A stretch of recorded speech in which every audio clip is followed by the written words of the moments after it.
तो आज हमारे पास दिल्ली एनसीआर में फूड पाउडर बनाने वाली एक कंपनी की एक काफी डिटेल्ड केस स्टडी है। हाँ, और ये बताती है कि कैसे प्याज, लहसुन जैसी रोज की सब्जियों को पाउडर में बदला जा सकता है। बिल्कुल, और उससे एक सफल बिजनेस बनाया जा सकता है। हाँ, तो चलिए इस दिलचस्प आइडिया को थोड़ा खोल कर देखते हैं। सबसे पहले ये आइडिया इतना आकर्षक है क्यों?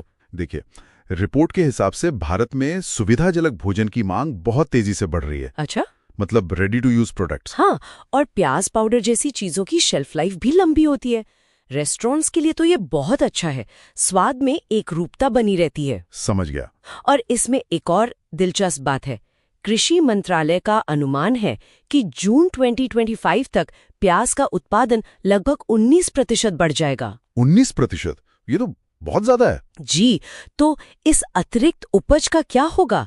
इसे पाउडर जैसे वैल्यू एडेड प्रोडक्ट्स में बदलना बर्बादी को कम करता है और किसानों को बेहतर दाम भी दिलाता है। तो ये सिर्फ एक छोटा बिजनेस नहीं, बल्कि कृषि अधिशेष के मैनेजमेंट का एक समाधान भी है एक तरह से। बिल्कुल। अब आते हैं बिजनेस के मॉडल पर, क्योंकि इसके आंकड़े वाकई हैरान करने वाले हैं। हाँ, रिपोर्ट के मुताबिक लगभग 30 लाख की कुल लागत से एक यूनिट शुरू की जा सकती है। 30 लाख?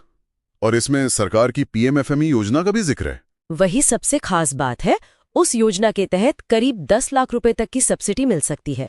1 मिनट, मतलब असल लागत सिर्फ 20 लाख रुपए रह गई। हाँ। और इसी वजह से रिपोर्ट का अनुमान है कि 2 साल के अंदर ही पूरी लागत वसूल हो सकती है। और मुनाफा हर महीने करीब 35,000 से 40,000 रुपए तक का हो सकता है। ये तो बहुत अच्छा है। और यहाँ पर उत्पाद पोर्टफोलियो पर भी ध्यान देना जरूरी है। ये सिर्फ प्याज और लहसुन तक सीमित नहीं है। अच्छा, और क्या है इसमें? चुकंदर पाउडर, ये एक हाई वैल्यू उत्पाद है। इसका इस्तेमाल प्राकृतिक फूड कलर के रूप में और हेल्थ सप्लीमेंट्स में भी होता है। को मतलब इसमें अलग अलग बाजारों को टारगेट करने की गुंजाइश है। बिल्कुल, ये दिखाता है कि बाजार में खास प्रोडक्ट्स की कितनी मांग है। लेकिन ये सब इतना आसान भी नहीं होगा, है ना? खासकर दिल्ली जैसे शहर में यूनिट लगाने में कुछ तो चुनौतियां होंगी। हाँ, यही पर एक बड़ी नियामक चुनौती है।